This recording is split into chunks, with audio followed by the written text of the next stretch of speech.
दलजीत दोसांझ की मूवी सतलुज में एक 45 सेकंड का सीन फिल्माया गया था जिसे हम सब देख चुके हैं। एक बार फिर इस फिल्माए हुए सीन को देखिए और सुनिए। Extra judicial fillings. तुम दिल्ली पुलिस छोड़ के सीबीआई में आए थे ना? 86 में? 84 में दिल्ली के त्रिलोकपुरी वाले दंगों में थे ना तुम? कितने मारे थे 84 में? और वो कौन सी फिलिंग्स थी? जुडिशियल कि एक्स्ट्रा जुडिशियल? तुम इतने भी गहरे नहीं हो समुद्र सिंह कि 84 के सारे राज छुपा जाओ। यह फिल्माया हुआ सीन गवाही देता है नवंबर 1984 में हुए सिख कत्लेआम की। जी हाँ, मूवी में जिस त्रिलोकपुरी की बात हो रही है, जिस त्रिलोकपुरी का नाम लिया जा रहा है, यह त्रिलोकपुरी दिल्ली में पड़ता है। इसी त्रिलोकपुरी में नवंबर 1984 में 600 के लगभग सिखों का कत्लेआम कर दिया गया।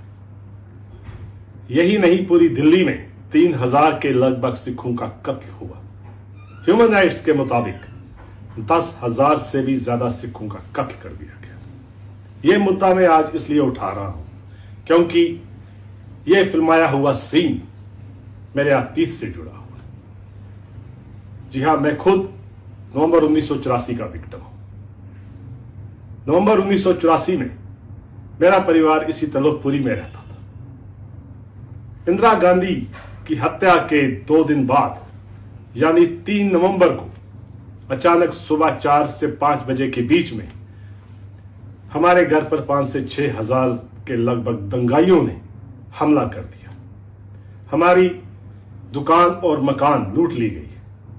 उसके बाद हमारी दुकान और मकान को आग के हवाले कर दिया गया और मेरे परिवार के 3 लोगों को, मेरे पिता, मेरे भाई और मेरे मामा को उनके घर से बाहर लाके सामने सड़क पर केरोसिन ऑयल, टायर्स और केमिकल पदार्थ डालकर उन्हें जिंदा जला दिया गया। जिस समय यह कत्लेआम किया जा रहा था, ठीक उसी समय दिल्ली पुलिस की वैन वहां से गुजरी, पर पुलिस ने हमारी कोई सहायता नहीं की। हमारे परिवार के सदस्यों को बचाने का कोई प्रयास नहीं किया, बल्कि पुलिस मूक दर्शक बने तमाशा देखती रही और ना ही हमारी कोई कंप्लेंट और ना हमारी कोई एफआईआर दर्ज की। सरकारी कागज का यह टुकड़ा, जिसे हम डेथ सर्टिफिकेट कहते हैं, इस बात की पुष्टि करता है कि मेरे परिवार के 3 लोग 3 नवंबर 1984 को शहीद हुए। इस बात की पुष्टि करता है कि उनका शहीदी स्थान 23/277-78 के सामने त्रिलोकपुरी, नई दिल्ली, साफ साफ लिखा हुआ है। भाई जसवंत सिंह जी खालरा की तरह ही हमें भी हमारे परिवार के सदस्यों की बॉडीज नहीं मिली। हमारी ही नहीं बल्कि पूरी दिल्ली में मैक्सिमम सिखों को, सिख परिवार वालों को अपनी बॉडीज नसीब नहीं, क्योंकि सिखों की बॉडीज इस कदर सड़ जल चुकी थी कि म्युनिसिपल कॉरपोरेशन के ट्रकों में भर भर के उन्हें दिल्ली के बाहर जंगलों में और यमुना में फेंक दिया जाता था। नवंबर 1984 में हुए इस सिख कत्लेआम यानी इस जेनोसाइड की खबर अब लगभग सारी दुनिया में आग की तरह फैल चुकी थी। न्याय और जवाबदेही की बढ़ती मांगे देश और विदेशों के दबाव के जरिए के आते इस सरकार ने आखिरकार 1985 में एक कमीशन यानी एक आयोग का गठन किया। इस कमीशन का नाम मिश्रा कमीशन पड़ा, जिसे chief justice of India Ranganathan Mishra commission की देखरेख में किया जाना था। इस कमीशन को हमारे परिवार की तरफ से एक हल्फनामा यानी एक affidavit filed submitted before the justice Ranganathan Mishra commission को दिया गया।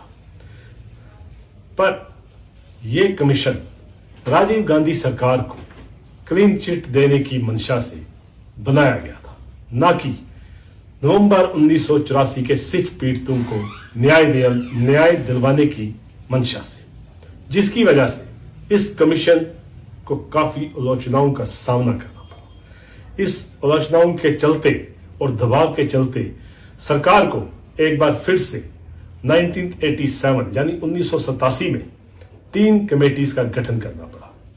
इन 3 कमेटीज में से एक कमेटी को पुलिस की भूमिका का जांच का आदेश दिया गया, यानी inquiry into the conduct of police role, जिसे मित्तल कमेटी की देखरेख में किया जाता था। मित्तल कमेटी ने अपने 3 साल की इस छानबीन से पाया कि पुलिस की लापरवाही, पुलिस की दंगाइयों के साथ मिलीभगत के जरिए ही इस कत्लेआम को अंजाम दिया गया। आखिरकार इन 1990 में इस मित्तल कमेटी ने अपनी रिपोर्ट सरकार को सौंपी, जिसमें 72 पुलिस अधिकारियों यानी 72 पुलिस ऑफिसर्स पर उचित कार्रवाई करने के आदेश जारी हुए। पर 2005 में जीटी नानावती की रिपोर्ट में इन 72 पुलिस अधिकारियों का उल्लेख किया गया है, जिनमें से ज्यादातर को छोड़ दिया गया और इनमें से 13 रिटायर्ड हो चुके हैं और 3 इस दुनिया को अलविदा कह गए हैं और एक को खाली पेंशन की कटौती करके उसे छोड़ दिया गया और 1-2 को मात्र चेतावनी छोड़ दिया गया और बाकी 4-5 पुलिस अधिकारियों पे अभी भी केस चल रहा है। पर यहां एक सवाल पैदा होता है कि इन 72 पुलिस अधिकारियों में से 20 वो पुलिस अधिकारी थे जिनमें से 6 को मिनिस्ट्री ऑफ होम अफेयर्स ने कार्रवाई करनी थी, जिन पर मिनिस्ट्री ऑफ होम अफेयर्स ने अपनी कार्रवाई करनी थी और 14 पुलिस अधिकारी वो थे जिन पर चीफ सेक्रेटरी लेफ्टिनेंट गवर्नर ने कार्रवाई करनी थी। इन 20 पुलिस अधिकारियों का अभी तक इस रिपोर्ट में कहीं कुछ पता नहीं चला कि उन पर कोई एक्शन लिया गया, उन पर कोई कार्रवाई की गई या होनी है, इसका अभी कहीं भी इस रिपोर्ट में जिक्र नहीं हुआ। जहां तक एज अ विक्टिम नवंबर 1984 होने के बावजूद मैं ये बात खुले तौर से बोल सकता हूं कि इसी त्रिलोकपुरी का SHO शूरवीर सिंह त्यागी, जिसने नवंबर 1984 के कत्लेआम में दंगाइयों के साथ मिलकर 600 सिखों का कत्ल कर दिया, वो शूरवीर सिंह त्यागी, वो SHO ACP बनकर रिटायर हो जाता है। आखिर उस पर कोई एक्शन क्यों नहीं लिया गया? मिनिस्ट्री ऑफ होम अफेयर्स ने उस पर कोई चार्जशीट दाखिल क्यों नहीं होनी थी? जिन पुलिस ऑफिसर्स पर, जिन पुलिस अधिकारियों पर क्रिमिनल केस रजिस्टर्ड हुए, जो आप देख सकते हैं, इनमें इस शूरवीर सिंह का नाम भी दर्ज है, इसकी फाइल अनट्रेस्ड बताई जा रही है। आखिर इसकी फाइल अनट्रेस्ड किसने की और कैसे हुई, यह अपने आप में एक बहुत बड़ा सवाल है। दूसरी तरफ इस कत्लेआम को जायज ठहराते हुए उस वक्त का प्रधानमंत्री राजीव गांधी 15 दिन के अंदर यानी इस कत्लेआम के 15 दिनों के बाद 19 नवंबर 1984 दिल्ली के बोट क्लब पर जनसभा को संबोधित करते हुए बोलता है कि जब इंदिरा गांधी को मार दिया गया तो देश की जनता के अंदर गुस्सा और क्रोध भर के था। देश भर में दंगे फसाद हुए, कुछ दिनों के लिए लगा कि भारत हिल रहा है। जब भी कोई बड़ा पेड़ गिरता है तो धरती हिलती है।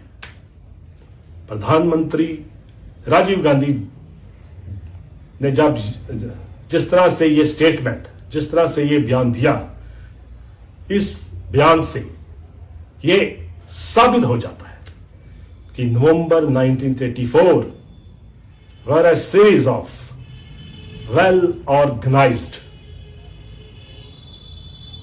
program against Sikhs, Yes, it is genocide. It is a Sikh genocide.